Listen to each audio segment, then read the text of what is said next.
Teal for a beautiful smile. The Life of Riley for laughs. Teal, T-E-E-L. Teal, the amazing liquid dentifrice. That's it. T-E-E-L.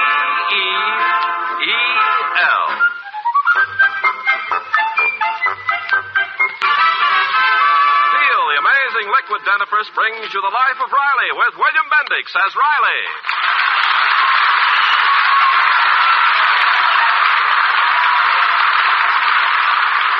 Remember, friends, for beautiful smiles, it's T-E-E-L, Teal. And just for laughs, it's R-I-L-E-Y, Riley in The Life of Riley.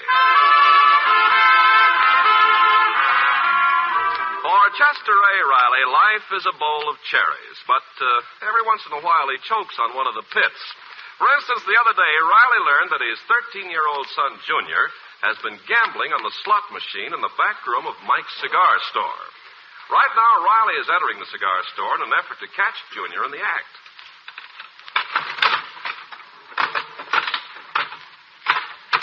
Oh, boy, I win again. Gee, 2 nickels. Aha, so here you are. Pop. So, I caught you red-handed, gambling away my hard-earned money. I'm shocked, Junior. Relax, Pop. I'm ahead 15 cents. Yeah, sure. That's the way it starts. Believe me, son, there's no security in a gambler's life. One day you'll have $1 million and everything is great. And the next day you lose it and I'll have to go back to work. What a disgrace. If you want extra money, ask me for it. Yesterday I asked you 10 times. Yeah, that's another reason you'll never be a success. You ain't persistent enough. What are you so desperate for money for all of a sudden? Well, it's my girl Marilyn's birthday, and I haven't got any dough to buy her a present. And that's no excuse. When I was courting your mother and I had to buy her a present, I didn't play no slot machines. I didn't play cards. I didn't shoot dice. She just did without a present. But I just gotta get Marilyn a present. Well, this ain't the way to get it. I'm going to prove to you that gambling don't pay. You know that money we're saving to buy you a bike? For 3 months I've been scrimping and scrounging, denying myself every luxury to get you a bike. Oh, yeah, but... Well, I'm going to gamble the whole $2.10. I'm playing this slot machine with it. Oh, gee, Pop, not the bike money. Couldn't we use your money? No. To teach you a lesson, I'm losing your dough. Oh, not all of it. Just play a few nickels. I'm shooting the works. This machine is crooked, and when you lose all your bike money, maybe you'll learn that you're up against an unbeatable game. Okay, now watch. Here goes your first nickel.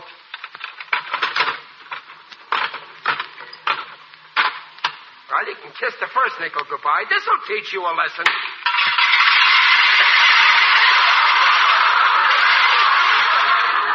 You hit the jackpot. The first nickel, the jackpot.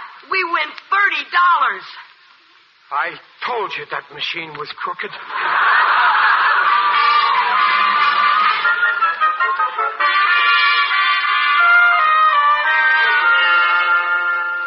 Well, you're a fine teacher, Riley. You start out to prove to Junior that gambling doesn't pay, and you end up winning $30. But, Dumplin', can I help it if I'm unlucky enough to hit the jackpot? But don't worry. Next time that kid's going to learn his lesson. I just bet all of his $30 on a horse. Chester Riley. Don't you get it, Peg? This horse, Honeysuckle, can't win. It's a 25-to-1 shot. Well, what does that mean? Well, that means that if Honeysuckle wins, Junior gets $25 for every dollar he bet. Well, that's a fine way to cure Junior of betting. You find him bargains. Dumplin', Honeysuckle is no bargain. This horse is a sure thing to lose. Look what the racing form says. Honeysuckle, last time out, stayed out all night. Well, he might win this time. Oh, impossible. You see this paper here, the morning workouts? Honeysuckle, can't be timed with a stopwatch. You need a calendar. Well, I still don't think this is the way to cure Junior. Hello? Oh, yes, just a minute. It's for you, dear. A man called Benny. Benny? Oh, that's the bookmaker. Yeah, give me that. Hello, Benny. Yeah. Yeah, I know I'm throwing away $30 on honeysuckle. But I know what I'm doing. Yeah. Yeah, okay, I'll hold on.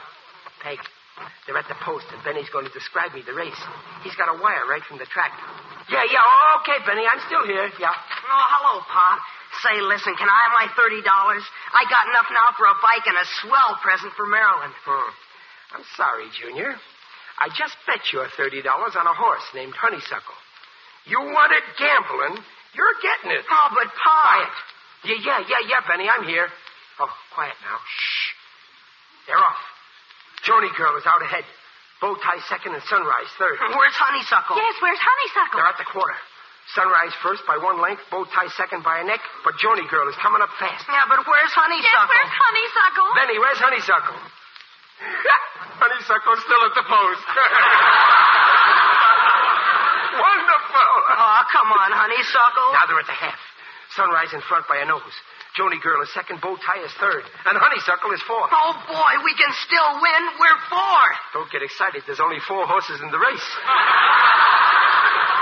At the third quarter, Joni girl is moving out in front, and Bow tie and Sunrise are half length behind, running neck and neck. And Honeysuckle is... Yes, Honeysuckle. Honeysuckle just stopped to nibble grass. There goes my $30.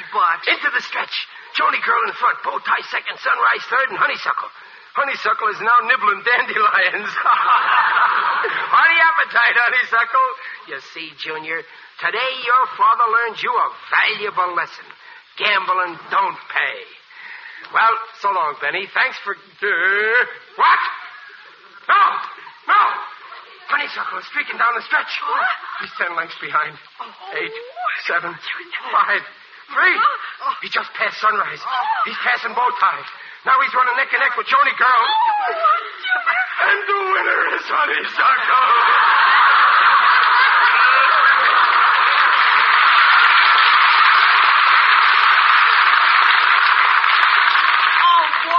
I win. Oh, $750. Oh, my heavens. Benny, what happened there? How did he win? What? Bees. What's this about bees? While Honeysuckle was nibbling grass, a swarm of bees stung him, and he shot forward down that stretch like crazy. Oh, those dumb bees. Why didn't they sting him in the head?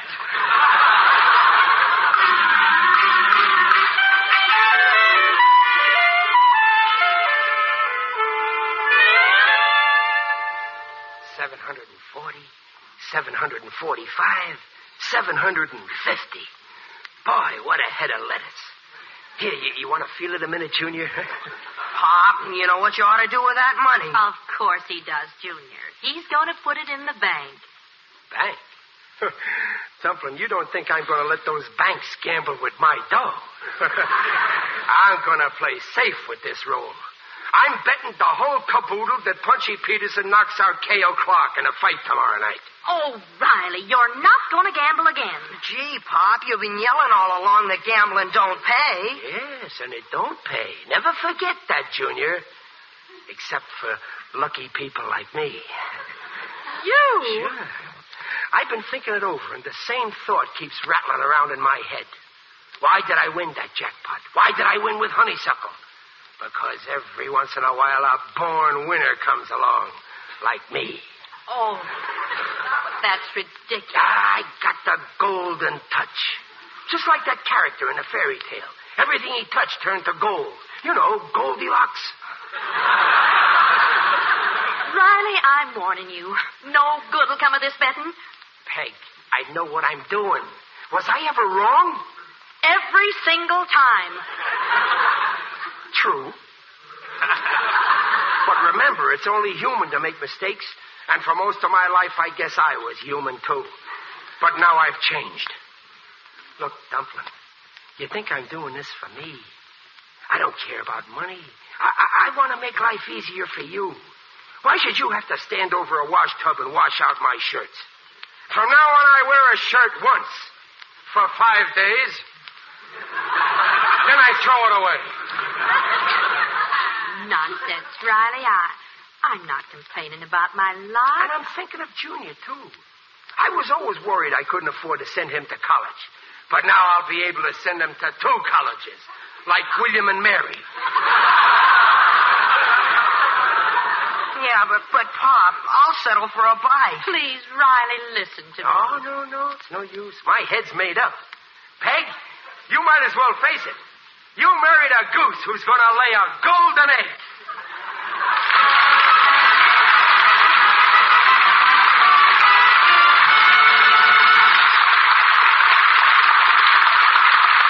Teal has just brought you the first act of The Life of Riley, and we'll be back with Riley in just a moment. Meanwhile, this is Ken Carpenter. Have you been promising yourself to try Teal, the only leading dentifrice that cleans teeth without abrasives, protects teeth from ground-in gumline cavities? Today, without risking a penny, you can try Teal. Just get the special bargain package, the large 50-cent Teal and the 10-cent size, a 60-cent value, both for 39 cents. Use the small bottle. See how gently Teal's patented ingredient cleans your teeth. Avoids harsh abrasive action that gradually grinds in cavities at the gum line. If after using the 10-cent bottle you aren't completely delighted with Teal, return the large-sized bottle unopened to your dealer. He'll refund the full purchase price. The test will have cost you nothing. But remember, this offer is for a limited time only, so act now. Ask for the special Teal offer, T-E-E-L, Teal, the tangy, refreshing liquid dentifrice. And now back to The Life of Riley with William Bendix as Riley.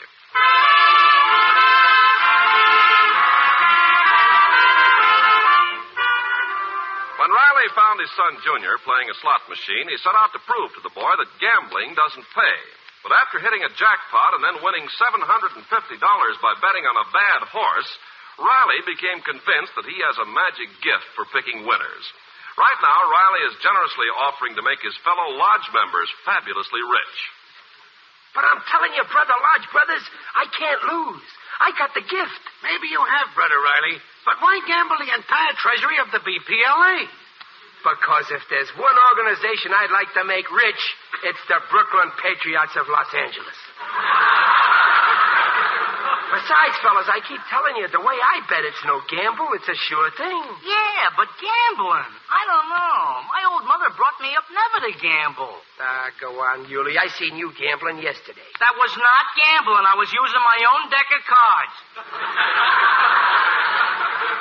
Well, my system is just as safe. Look at this roll I ran up. From 1 nickel. 750 smackers. Yeah. Okay, Brother Riley, maybe we'll go along with you. What's this sure thing you got lined up? I'm betting this whole roll that Punchy Peterson knocks out K.O. Clark in a big fight. What? Riley, you're nuts. Why, Clark ain't never lost a fight yet. Yeah, I know. But Punchy Peterson ain't won a bout in the last 5 years. Yeah, I know. That Punchy kisses the floor so often, every time the camper sees him, it puckers. Yeah, I know that, too. Well, then, for Pete's sake, how can you be so sure he's going to win? I got the gift. He's got the gift. I can't explain it, but sometimes it even frightens me. I don't know. I had the same hunch with Honeysuckle. I knew it couldn't lose. Yeah, but... Look at this roll of greenbacks. Look at George Washington's face there. Why, if he could talk, he'd say, I gambled at Valley Forge. You gamble on Punchy Peterson. There it is, straight from the father of our country. Hey, you know, maybe we ought to listen to George. It ain't nice to ignore your father. Well, I don't know. You sure, Riley? I personally guarantee we'll win. You guarantee it? That's good enough for me. And you'll never regret it, boys. Oh, and bet some of your own dough, too. And tell the whole neighborhood about it. Get everybody in on it. We're going to win just as sure as I got red blood in my veins. We better win, Riley. If we don't, we're going to see some of that red blood.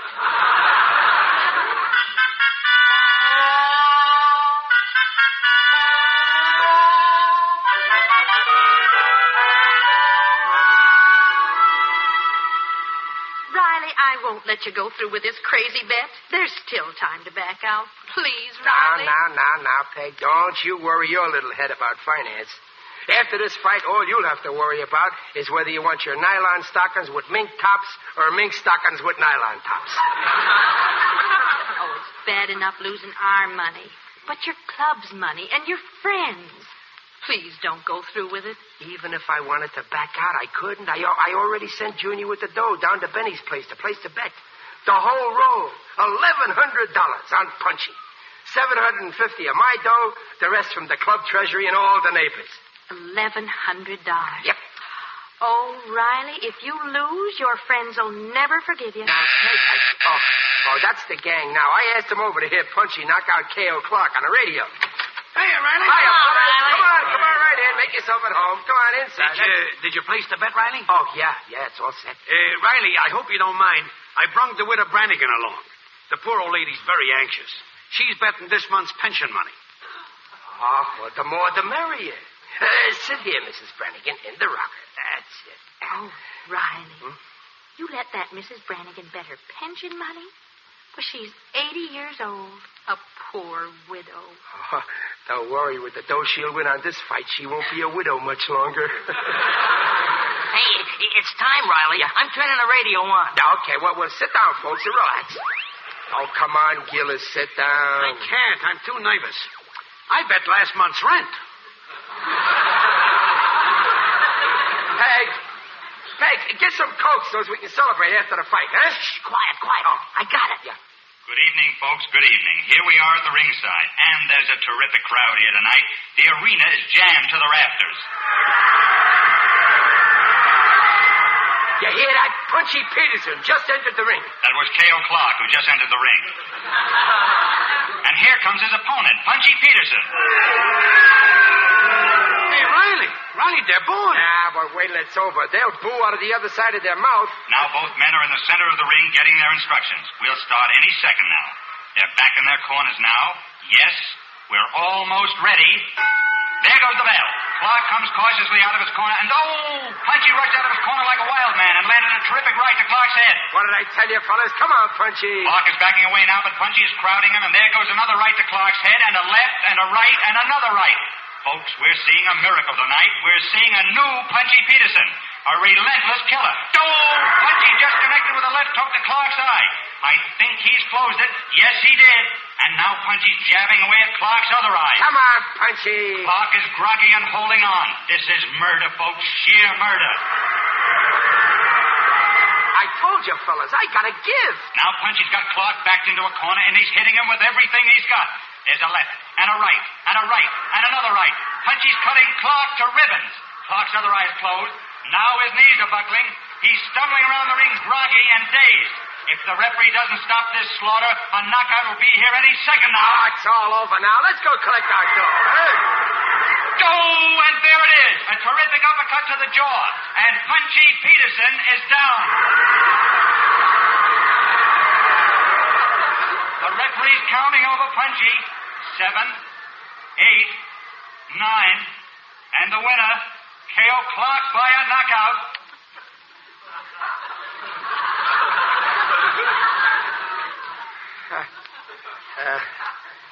Anybody care for a Coke? Well, better luck next time, huh, Gillis? K.O. Clark, the winner. It's a cat's apostrophe. Come on, men. Let's get out of here. For good. Hey, wait, Gillis. Look, the widow Brannigan. Yeah. Let's pick her up. I'll take one arm. You take the other. Yeah, let me help, too. Don't you touch her. Come, Mrs. Brannigan. We'll carry you to the poorhouse. No, wait. Mistakes can happen. Listen to me, fellas. Ike, Muley, Gillis, Danny, Mrs. Brannigan, listen. Sore losers. Well, Peg, why don't you say something? Go on, say it. I deserve it. I'm not going to say anything. I think you've learned your lesson. Yeah, I learned it. I broke the club and my friends and that poor widow Brannigan. There ought to be a law against me.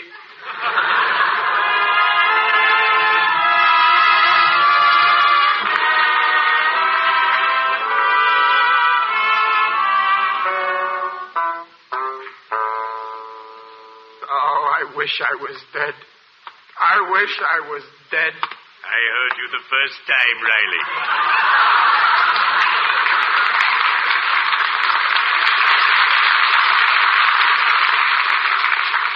Oh, who's that? It is I, Digby Odell, the friendly undertaker. Oh, hello, Digger. Greetings, Riley. You're looking fine. Very natural. How are you, Digger? Oh, I'm terribly upset.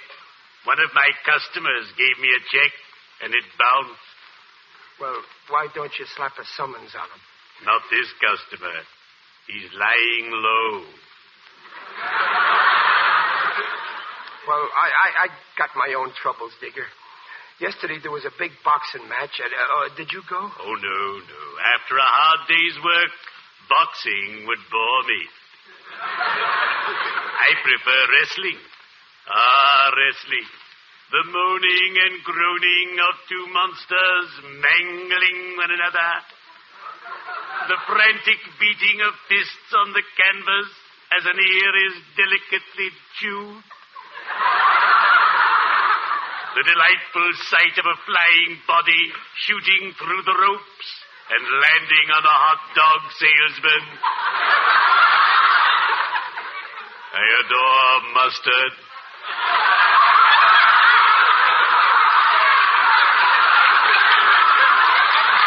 It's okay. Yeah, sure. Wrestling's okay and boxing, too. But I made the mistake of gambling, and I lost. Naturally. The odds are always against you, even in the game of life. We have a poem in my circle that bears this out, and I quote, "We lay you even money when your life has just begun. But in the end, my dear old friend, we lay you 6-1.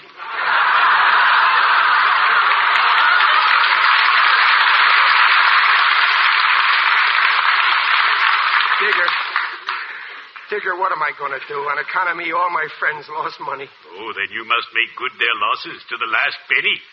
Get an extra job. Come and work for me. For you? Oh, I'll be glad to make an opening for you. You'll start at the bottom, and before you know it, you'll be up to your neck in your work. No, thanks, Digger. I'll pay the money back some other way. But thanks anyway. Very well. But if you change your mind, my offer is still open. I can always use a live man down at my place. Well, cheerio. I'd better be shoveling off.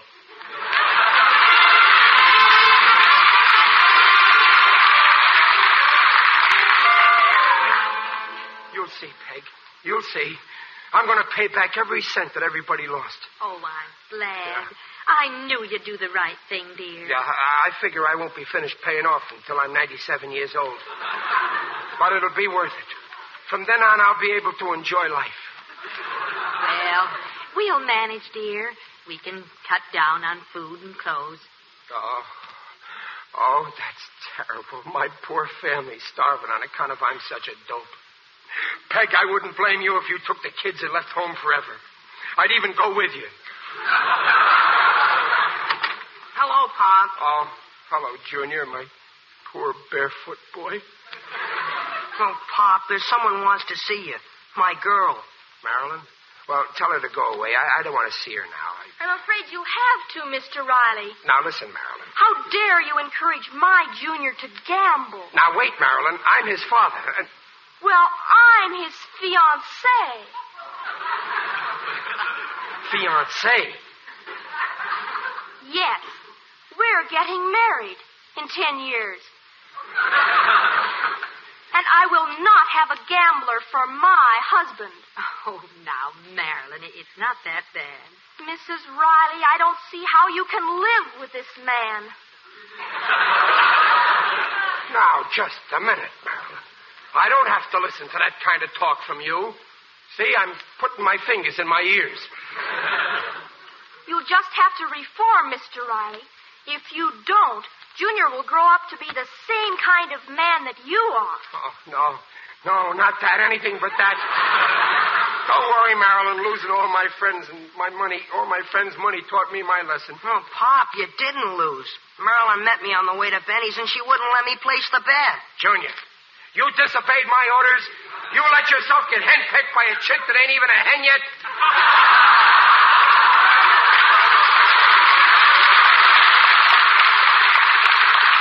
Why, it's a disgrace. Why, I didn't lose. You didn't bet. I can give the money back and my friends won't hate me. Sure, Pop. Here's the $1,100. What a revolting development this is.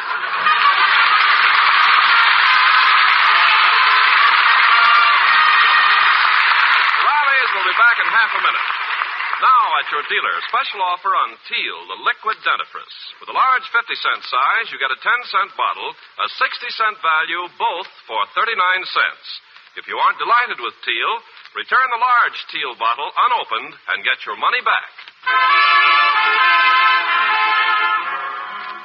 Well, Pop, I guess you were right about gambling. Yeah, son, gambling don't pay. You see, all I was trying to do was teach you a lesson, and I'm certainly glad I learned it. Yeah, and thanks for giving me the money to get Marilyn a present. Oh, well, that's okay, Junior. The only thing is, Marilyn is only 12 years old, and she shouldn't talk to me like I was a baby. It's got to stop. I want her to treat me like her mental equal. Procter & Gamble, makers of Teal, the amazing liquid dentifrice, invites you to be their guests next week to hear The Life of Riley with William Bendix as Riley. William Bendix appears by arrangement with Hal Roach and may soon be seen in Paramount's The Blue Dahlia. The Life of Riley is produced for Teal by Irving Brecker and is directed by Don Bernard. Music by Lou Kozloff. Tonight's cast included Paula Winslow, Scotty Beckett, John Brown, Ann Todd, and Jerry Hausner. This is Ken Carpenter on behalf of Teal, inviting you to listen again next week at the same time if your community observes daylight savings time. If you're not on daylight saving time, tune in 1 hour earlier. And remember, for laughs, it's R-I-L-E-Y, Riley, and for lovely smiles, it's T-E-E-L, Teal. Teal, the amazing liquid dentifrice, protects teeth beautifully.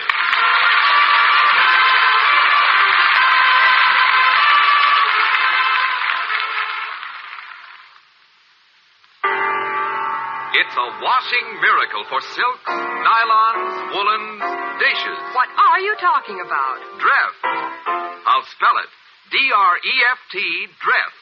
Yes, ladies, and Dreft spells faster, brighter, safer cleaning than any suds before in history. That's true. Take lingerie, for example. Why, Dreft keeps my dainty underthings fresher and brighter than even expensive soap flakes. Right. You see, Dreft is different from soap. Dreft's rich suds rinse clean and clear. They simply can't leave any sticky deposit the way all soaps do. No wonder Dreft keeps lingerie, stockings, new woolens prettier and brighter far longer than any soap could ever do. With Dreft, there's no soap fading. Yes, and for washing dishes, Dreft is just unbelievable. Why, Dreft makes my dishes shine even without wiping. Every woman knows how dishes washed with soap dry with a greasy film unless you polish them. Well, my Dreft wash dishes drain dry, bright and sparkling. Even glasses sparkle without touching a towel to them. Yes, ladies. Decide now to open up this bright new world of beauty for your nice things, for your fine washables, for your dishes. So get Dreft in the bright green package. Dreft, Procter & Gamble's amazing suds discovery that gives you faster, brighter, safer cleaning than any suds before in history. That's D-R-E-F-T, Dreft. Next time you shop, get Dreft. Listen again next week when Teal, for a Beautiful Smile, brings you The Life of Riley for laughs. This is NBC.